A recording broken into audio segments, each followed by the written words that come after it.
Bonjour et bienvenue, c'est Electron et aujourd'hui je vais vous présenter un tutoriel test de ce qui manque cruellement à la Xiaomi, c'est-à-dire un amortisseur avant. Et pas n'importe lequel, il paraît que c'est le meilleur, c'est le Shark 7 ici présent.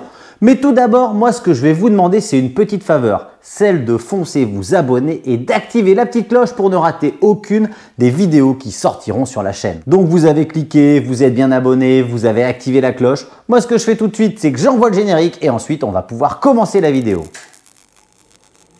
Cet amortisseur Shark 7, il est proposé par XeeRider. XeeRider, c'est une société qui met en avant la solidité de sa machine, de ses machines en général, parce qu'il y a du nouveau qui va arriver très bientôt chez XeeRider, et surtout des accessoires d'amortisseurs pour Xiaomi, pour Ninebot G30. Sur la Ninebot G30, on a l'amortisseur avant et l'amortisseur arrière. Les deux ont fait leur preuve. Et ici, on a le tout nouvel amortisseur pour la Xiaomi. Donc, ça va être compatible pour toutes les Xiaomi. Et ça, c'est plutôt pas mal. Ça va nous donner beaucoup de confort et ça va nous donner aussi beaucoup de sécurité dans les rides. XeeRider insiste pour dire que ce système d'amortisseur, c'est le meilleur. C'est le plus solide, le plus confortable et le plus efficace. Pour le prix, il est normalement vendu à 145 €, frais de port compris. Mais vous allez voir, je vais vous le dire dans la vidéo, on a décroché une bonne petite ristourne. Petite précision aussi, c'est que cet amortisseur pour la Xiaomi, il est compatible si vous avez gardé vos roues d'origine, mais vous pouvez aussi le monter si vous êtes passé en 10 pouces. Et ça, c'est plutôt une bonne nouvelle. Allez, c'est parti, ouverture du carton. À l'ouverture du carton, on a 4 ressorts, tout simplement parce que la fourche se veut réglable vraiment aux petits oignons. Donc, on va avoir la possibilité soit de monter des amortisseurs avec des ressorts souples, soit avec des ressorts durs. Et enfin, dans le carton, sur la fourche, on a déjà des amortisseurs médiums. On a bien entendu les déflecteurs obligatoires. Et enfin, nous découvrons la fourche de chez Shark 7. Voici l'objet. On sent que c'est très solide. On va passer tout de suite à la pesée. La fourche seule pèse 2,3 kg. Clairement, à la manipulation, on sent que c'est du solide. Ici, on a la marque de l'amortisseur, vous voyez, Shark 7. On a ce que je vous disais tout à l'heure, les amortisseurs médiums, ce sont les rouges, et des bagues de serrage ici de chaque côté. Alors faites toujours bien attention si vous voulez commencer à toucher au réglage de faire la même manipulation d'un côté comme de l'autre. On sent qu'on a de la bonne qualité. Là, il n'y a pas du tout de jeu, ça semble bien solide. Ici, vous voyez la partie arrière de la fourche avec un mini garde-boue. Ici, un tout petit garde-boue, donc je sais que c'est le bémol de ce système d'amortisseur, c'est qu'il va vraiment minimiser le garde-boue. Il existe pour la Ninebot G30 une rallonge de garde-boue. Je ne sais pas si elle est disponible chez XeeRider dès maintenant pour la Xiaomi, mais je pense que ça ne devrait pas tarder sur le site de XeeRider. Dans la totalité, on sent que c'est un produit assez lourd, assez solide, il n'y a vraiment pas de jeu. Ici, si je force, j'arrive pas du tout, ou alors vraiment très peu, à ramener les deux broches de fourche. Ça semble très bien fini. Je vais poser ça sur le côté. Ici, nos 4 ressorts et les déflecteurs. Dans le carton, j'avais également 2 petites parties plastiques qui vont venir ici sur le côté de l'amortisseur pour la finition. On a la partie avant du garde-boue, celle qui vient se positionner ici, les visseries nécessaires au montage et on a aussi la totalité des outils qui nous permet de monter la fourche sur la Xiaomi. On finit par un petit jeu d'autocollants rétro-réfléchissants qui vont nous permettre de remonter vraiment très proprement l'ensemble des parties qu'on va démonter sur la Xiaomi.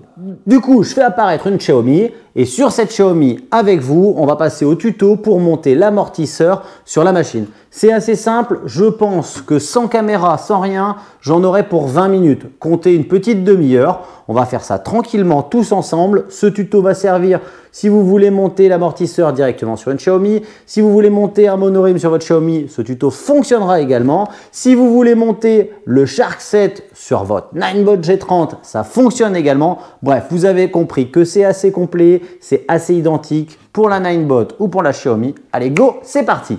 Je vais commencer par décoller les autocollants latérales qu'on peut trouver ici et qui cachent les vis du cache-vis justement. Alors petite particularité, si vous êtes sur une Xiaomi 3, ce sont ce type de vis là. Si vous êtes sur les anciens modèles, vous avez de la BTR classique. D'un côté, vous avez ce cache avec simplement 2 vis et de l'autre côté, j'ai le même type de cache, mais par contre, je vais avoir 4 vis. Allez, je remise le tout sur le côté. On passe au démontage ici de l'écrou. Petit conseil donc, j'ai retiré les deux vis qui sont ici, qui servent à tenir le cache de fourreau. Pourquoi? Parce que si je viens de l'attraper par le dessus, je vais avoir moins de prise sur l'écrou et je vais avoir tendance à l'abîmer un petit peu. Alors que si je retire les deux vis qui sont ici, je vais vraiment avoir la totalité du boulon sous la pince et ça va me permettre tout simplement de desserrer. N'hésitez pas, hein, si vous avez ce type d'outil, la clé à pipe ou la clé à cliquet 18 pour le côté où il n'y a pas de fil, ça peut vous faire gagner un petit peu de temps. Alors ici, hein, pour défaire les écrous, je ne l'ai pas fait poser sur la boîte. J'ai posé la trottinette par terre. Il faut vraiment appuyer très fort sur la clé. D'ailleurs, si vous avez une clé un petit peu plus solide, type Facom, n'hésitez pas. Hein. Plus vos outils sont de bonne qualité, moins vous allez risquer d'abîmer. Faites attention où vous posez la roue pour éviter de l'abîmer. Mettez bien l'axe directement sur le caoutchouc. Maintenant, ce qu'on va faire, c'est démonter complètement l'ancienne fourche pour placer la nouvelle. L'avantage, c'est qu'on ne va pas du tout toucher à l'électricité de la trottinette. Le tuto qui est ici est uniquement mécanique. Pour ce faire, je vais desserrer les deux vis de chaque côté. On va en avoir une ici en haut et on a sa frangine ici en face. Je vais dévisser l'axe central qui est ici et le démonter complètement. Faites bien attention de ce que vous démontez. On va pouvoir retirer la partie haute de la colonne. Ensuite, j'ai sorti une de mes BTR pour défaire la petite vis qui est ici. Je la mets de côté. Et ensuite, vous allez pouvoir retirer la petite partie plastique avec une grosse bague noire que vous allez mettre sur le côté. Là, vous avez l'impression que la fourche tient encore. C'est plus le cas. Il suffit de tapoter un petit peu. La fourche va descendre. Profitez-en pour la remonter un tout petit peu et pour récupérer les deux parties hautes du roulement.